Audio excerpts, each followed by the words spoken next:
Good morning, good afternoon, and good evening, folks. If you guys can hear me well and you can see my screen, please do give me a sound check and screen check by saying yes or no. Once again, guys, if you can hear me well and if you can see my screen, please do give me a sound check because I'm not getting any reaction so far. So I'm presuming that you guys cannot hear me, although hear you screen AvaTrade. Yes, that is the one, Sandra. Thank you, Amutha, and thank you, Sandra. Super, great, thank you. Right, thank you to everyone else now as well who are replying to my original question. And I welcome everyone to our Master Series segment. And on this particular webinar, we'll be discussing about stocks, especially what happened with Snap yesterday after that 40% drop in the price and the entire social media space. We'll be discussing all along everything in every particular sector. And if the market is going to go to the upside or whether the market will be moving to the downside. And of course, after that, there's only one trend, and that means consolidation.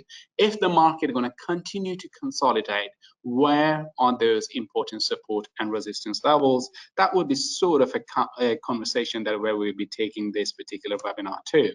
Bit about myself. My name is Naeem Aslam. I work as a chief analyst for AvaTrade. My wealth of experience spans over 15 years. During this time period, I have worked as a hedge fund trader for Bank of New York Mellon, as an equity trader with Bank of America, and many of you may have seen me on CNBC TV, Bloomberg, or other major media TV channels. Now, my Twitter handle is in front of you. I'm fairly active on that one, and I do reply, or at least try my best to reply to most of the questions. If you have any, please feel free to send all the questions or anything in relation to that over there. Now, speaking of the social media channels, here are the handles for AvaTrade, for Telegram, for Twitter, and for YouTube. As always, the recording of this particular segment will be available on our YouTube channel. And not that you can only watch this one, but you can, of course, watch all other previous webinars in relation to this as well. Now, moving on from here, something that I wanted to touch base with you guys is about the AvaTrade's unique technology, which is AvaProtect. It's a revolutionary one-click risk management tool available on the AvaTrade web trader and AvaTrade Go app. With AvaProtect, you can purchase protection against loss for a defined period after opening a position. If the protection ends and you have an open position that is losing, AvaTrade will reimburse the loss directly into the trading accounts. The only cost is the AvaProtect fee itself. As always, it is important for me to go through this last housekeeping slide, which is about risk warnings, and that is in front of you. If you have any questions, please feel free to get in touch with your own account managers. Anything which will be discussed cannot be perceived as an advice. Now, ready? It's time for you guys to download the app if you haven't downloaded it, which is called AvaProtect. AvaGo. And if you don't want to, you can always use Ava Web Trader as well, which we will be using later on in the session as well. Now, the agenda, as always, is going to be focusing on COVID-related stocks, stocks related to inflation, stocks related to geopolitical tensions. So why don't we just quickly add that. Let me just actually add these two segments over here for you guys as well. Geopolitical tensions and inflation. Okay. Now let's begin. So first of all, as always, I wanted to ask you guys, what do you guys think? Where are the markets been trading for the last number of days? Do you think that we have an uptrend in the market, or do we have a downtrend? And the question I think like people like in this particular room, like Sandra, Mutha, John, Leon, like, I mean, a lot of familiar names are over here. You should be able to tell us pretty much straight away, like, which is the dominant trend in the markets. What is the dominant trend? Are we trading upward or are we trading downwards? Absolutely correct. So it is the downtrend. The markets are very much in a strong downward trend. Now, Amutha, you can perhaps help us over here with the second study question. Why do you think that we have a strong downtrend in the market? Or of course, the question is also open to everyone else in our room, which has more than 50 attendees right now. So why do you guys think that we have a downward trend in the markets? If not, then of course I am going to explain that, and I'm going to leave you with something that some of those clues are already here. Amutha is saying that he can't hear. Amutha, that's something is wrong with your mic because everyone else can. Yes, Sandra, absolutely. The clues were already in front of you on the slide. The geopolitical tensions, okay, and then of course soaring inflation situation, and last but least, COVID itself. COVID-19 is still having very much influence on the markets. So that represents the current price action for the markets. Now, whether we are speaking of the Dow Jones Industrial Average, the Dow Jones, absolutely, Hussam, you are right on the money. Hussam has given me the answer by highlighting everything. So there you go. So you have your Dow Jones index, you have your S&P 500 index, right? Put that over here. And then you have your Nasdaq. Let's just put NAS because this pen is not really great in terms of writing. It makes me look like that I don't even know how to write. You see that how always the zeros went all over the place. Nonetheless, we have these particular indices over here, which are very much under immense amount of pressure. And then, of course, these are not the only indices which are under pressure. Even European indices such as DAX. And can someone give me another European index? I have it halfway over here. There you go. Absolutely. CAC 40, which is your French index. They are all very much trading to the downside. Now, of course, as we've discussed earlier, there are certain indices which are more trading to the downside than the other ones. What do you think is currently we are seeing the biggest sell-off right now for which index? Is it S&P 500 index you think is really under immense pressure? Is it Dow Jones index, which is mainly under a lot of pressure? Or is it Nasdaq index, which is under immense amount of pressure? Out of this one, which one is? Okay, Amutha has given me an answer, and it is an answer. It's not the wrong answer, but it is obviously an answer. And Amutha is saying that it is your Dow Jones Industrial Average, which is trading quite down so far this year. But obviously, Hussam has given me the answer, and that is saying that Nasdaq is your worst index for this particular year, and that is the correct answer. I'm not saying that Amutha's answer is incorrect, because Dow Jones Industrial Average is certainly under immense pressure. But when we compare these three particular indices, it is your tech sector which is under a lot of pressure more recently. So if I bring some charts in front of you and then show you that what exactly we are really talking about in relation to that, so that will kind of give you a bit more perspective in relation to the price action. So what do you have right now, and then I'm only going to use this one for this particular reason, is that you have a performance of the different particular platforms or different indices, which is then the S&P is down 17% year to date. The Nasdaq is down 27% year to date, and then we have Dow Jones, which is about 12% year to date. So that sort of gives us really good flavor, really good understanding that how the markets are, and then which particular market is really strong or which particular market is kind of really bad. But is that enough for us to really kind of to go away from this one? No, certainly not. We need a little bit more information on that, and that means that we need to measure the important price level, and we need to see that, okay, where exactly is the opportunity. Now, in order to do that, what I really kind of need to do now is to bring our AvaTrade's web trader in front of you and show you guys that how we are going to do that.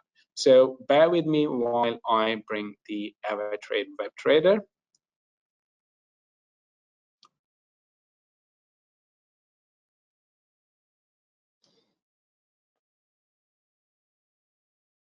So all what I have done is so far is I've just gone to our AvaTrade web traders website, and I'm just going to log on to the system right here, and then it's going to bring out the AvaTrade web trader. What we're going to do from there onwards is we're going to see that if any of these major stock indices are reaching an important price levels, number one. Number two, what we're going to see is which index is the weakest index. We already know that is the Nasdaq index.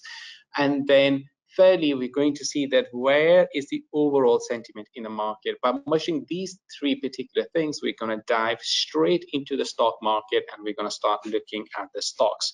And then we're going to talk quite a lot about those particular stocks. So let me bring out the index first of all.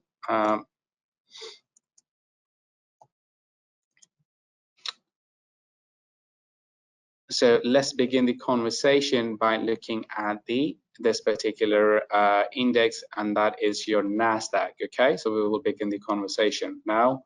What I'm going to do is I'm going to squeeze the chart a little bit to see the overall trend on the 30-minute time frame. Okay, now obviously 30-minute time frame is more for intraday traders. So what we're going to do is we're going to go into a daily time frame and then see where the index is really trading in with that respect. Now clearly this is the double top which was formed over here in terms of the Nasdaq. So the first being over here, the second one being over here, and then we had a lower high over here formed, and then we had a series of different lower highs which the price has been forming and has been trading in that particular direction ever since.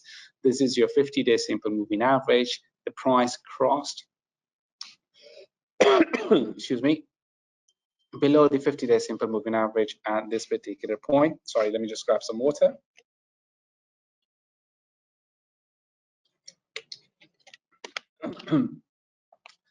The concept about the 50-day simple moving average really is the one that I love to use is whenever the price is trading above the 50-day simple moving average, that really tells us that the trend is bullish.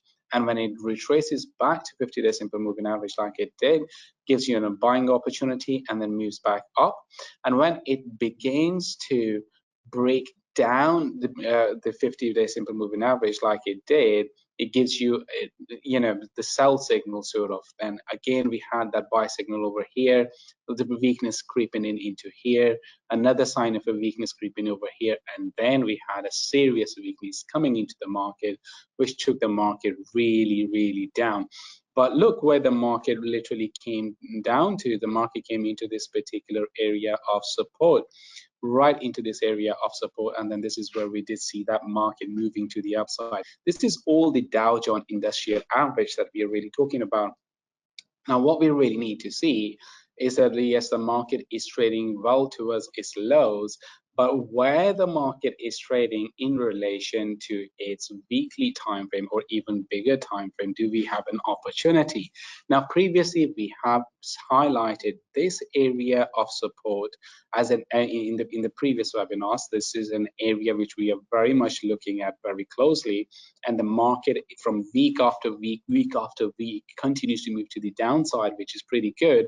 And I'm very much focused on the previous low, on the low of this particular candle right over here. When the market comes over here, you know, we should be really looking at within the tech space and opportunities to go buy.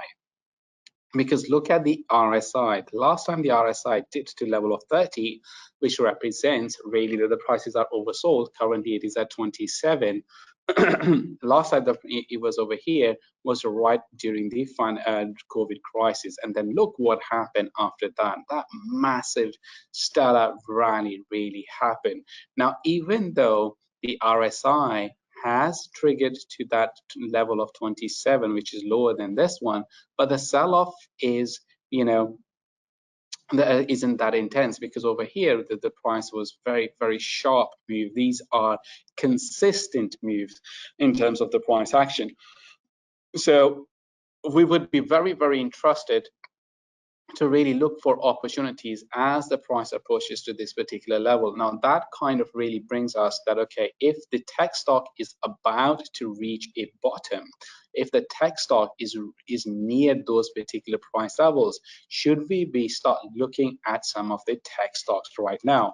Like for example, what about Meta, formerly known as Facebook? So if we look at the Meta, Facebook's on the weekly time frame, can we also finalize, can we also see a price level which is really going to give us an opportunity to buy that as well? So look where the Meta is really trading. Meta is trading at 180, and I believe while the Nasdaq overall continues to drop anywhere between 138 perhaps to all the way to 160, sort of this particular lows could really be a great opportunity for us to get involved into the price action once again.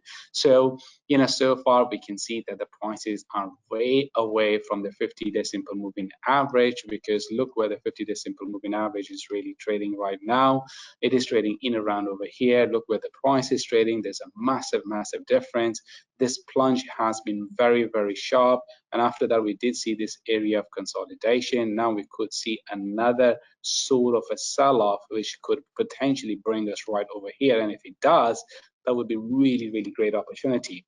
And something else that I also want to point out with respect to Meta is look at the price curve over here. It is clearly moving to the downside from here, right? Or even from, let's even actually narrow it down a little bit more.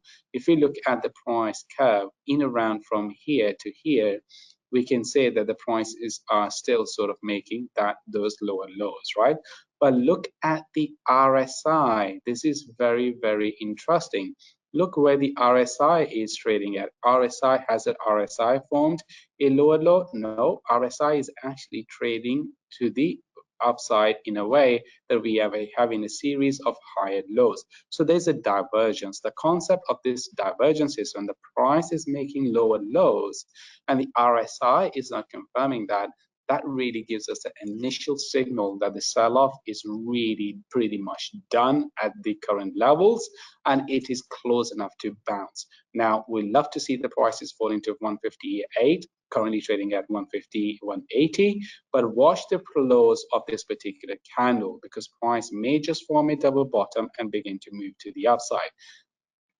If that happens, you may want to put your stop losses over here and get involved in, because there's no guarantee that the prices are going to fall all the way to the downside, all the way to there. Now, staying within this particular area of social media, the other stock which is very much under a lot of influence because of the major tech sell-off is Twitter. Twitter is quite an interesting company. Again, you know, with what's going on with Elon Musk and everything else, you know, he's willing to pay, or he was going to pay 54.20. Now the stock is trading at 35.77. Remember, the negotiations are still taking place. We don't know exactly when, if he will even actually go ahead or not. But again, this area is quite an interesting area of support for me, because if the price comes into this particular area, you know, that represents a risk which is well worth of taking. So anywhere between 20 to 28 could again be an opportunity. But like the RSI of the Facebook, here the RSI is only giving 38. So even though Twitter is a good opportunity, but it's not as good opportunity as Facebook. Now, what about Google? Can we see Google also at the same time? Because again, you know, so sort of an advertisement revenue, sort of that good tech stock over here as well. Look where the RSI is trading for Google, 30. Perfect, better than Twitter. So Google represents an opportunity in terms of that for us. Now all we've got to do is to pin out some important price levels. So for me, the extreme price levels are going to be right over here, 183 to 1836 to 1688. Having said that, I am mindful of the lows which were formed right over here, right? So this particular consolidation area, all of that one between 1984 to 2117, all of this again equally kind of an important area for me. I love to see the prices falling over here, and if the Nasdaq continues to fall, I have no doubt that these prices will move further to the downside. But once again, Google is of a second pretty good candidate in that space. Now, what about Microsoft? And after that, we will look into the into the next stock, which is your Netflix. Now, Microsoft certainly is a lot more powerful in terms of its price action with respect to the other two companies that we're looking at. 37, the numbers when in the recent earnings were pretty strong as well, and then because the numbers were pretty strong for this particular company, so we are seeing Microsoft sort of bouncing off from this particular support area currently. So if the Nasdaq continues its sell-off and continues to move lower, what we could really see in terms of the price action then is the prices sort of moving over here. So what does that mean? That means that if Nasdaq would move to the downside, we could see the prices moving to 196 to 210. So watch the space, watch where the prices are going. If the prices come into this particular area, we could see some really, really interesting moves in terms of the Microsoft as well. Now, let's look at Netflix, because Netflix is again another stock which is badly beaten down in its earnings report, losing subscribers in a very long time. So as you can see, even on the weekly time frame, going back all the way to 2018, we have no record of prices going, you know, so to showing us any decent sort of a support zone.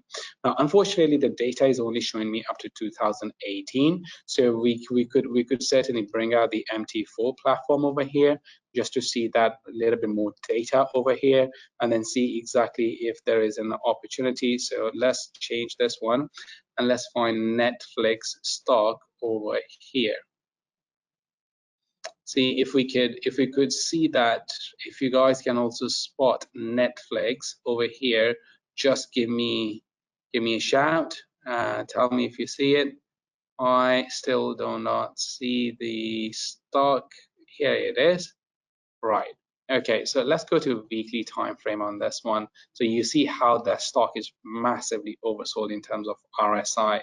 So this is actually showing us the prices going all the way back to 2014, and it's a level that we kind of also discussed previously as well. So let's just zoom in slightly bit more and then see where can we really see those particular support zones really. So I think that this area of consolidation running from here and then all the way to here, so 124 to 85 is a pretty decent, very, very good area. But at the same time, where the prices are trading right now is this area of consolidation right over here also represents an opportunity somehow as well, and the prices are kind of close enough to anywhere 124, 164 to 185. That is your other area, and then after that 85 to 124. I know they are pretty big areas that what I'm defining, but I think they are the worth the effort, they're worth the risk really in terms of what we're really talking about for them. Let me delete one of them. it's a duplication really happened over here. So that again 110 to 85, that's what we can narrow it down to. And then this one 164 to 185. You could go to 157 to cover all that consolidation area, and I think really the likely chances are that the prices will go to that 144, even the lows of these particular candles over here as for the for Netflix. Now let's look at some of our other stocks, some of our more interesting stocks, right? So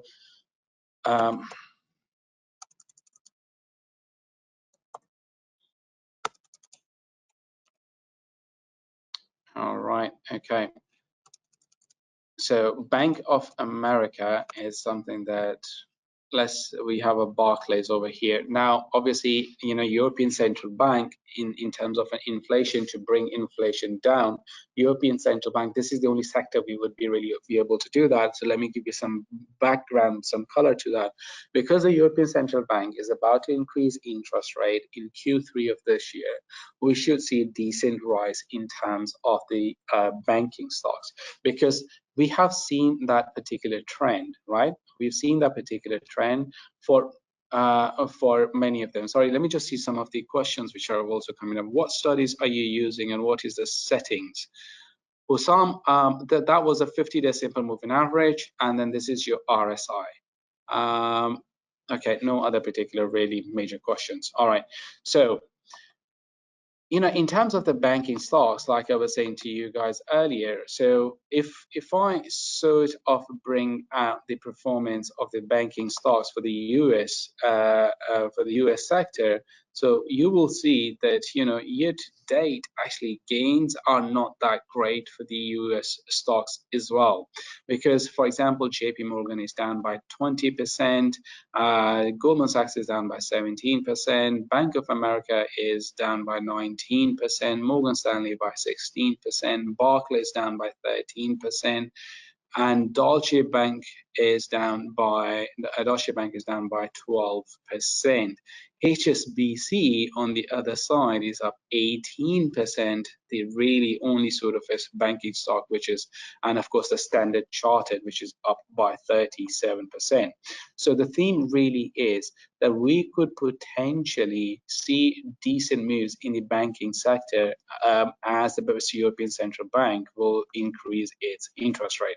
So we're going to look at Barclays price action, and we're going to see where Barclays price is really trading at in terms of its weekly time frame, not the monthly time frame.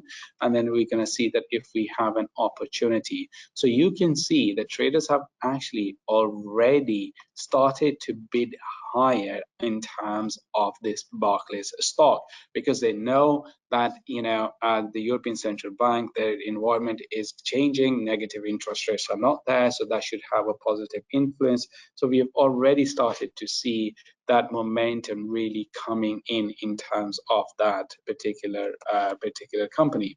Now, if we look at Deutsche Bank, again, we're seeing that, you know, this particular week is a very, very positive week, and this is all in real time. Now, again, you know, your support level, if you're looking at to here, is really this area of consolidation, and then price has actually come into that area of consolidation, of all of this consolidation. You can see that this was also previously tested, and now the price has come and then bouncing back up from 9 to 9.94. But overall, if the markets are not going to hold their momentum, we could potentially see these particular levels in terms of these particular stocks moving further to the downside, and that downside in terms of the stock is really going to be to that 6.7 to 7.3 very easily if this momentum doesn't really last, because we didn't see the momentum really for the US stocks when the Federal Reserve started to increase interest rate. But when they began, well, yes, we did see a few weeks of positive momentum, but then all of that really started or began to fade quite into. So over here, you know, we did see that momentum, positive momentum coming in, but look what happened after that, really, when the Federal Reserve actually started to increase interest rate. Although this week we are seeing a very decent momentum coming back in for the JP Morgan Chase, and that's not because of the Federal Reserve's interest rate policy, but that's just their own internal ratios, which indicate that the bank would be able to do a lot more better than anything else. And so similarly, Goldman Sachs is also going to have the same sort of a price action, but obviously the stock momentum isn't as strong as the JP Morgan, and that is purely because of their own internal factors, which indicate that bank would be able to show a little bit more profit than previously anticipated, and that's pushing the prices. But the question really over here, and the point of view the point of focus over here really is that markets, even the Federal Reserve is increasing interest rate, markets and the banking sectors have been in a lot of pressure because of stagflation issues. And we could potentially see similar sort of a trend playing out for European stocks like Barclays and Deutsche Bank and everything in between that, right? We haven't been able to go through in detail for other stocks, but I suppose that the one that we have covered, they have given you enough ammunition, enough information, and you have taken notes of those particular price levels, and they can be helpful. Remember, you can always watch the recording of this particular webinar on our YouTube channel. Until then, stay safe, and I will see you guys next time. Same time, same place. Thank you.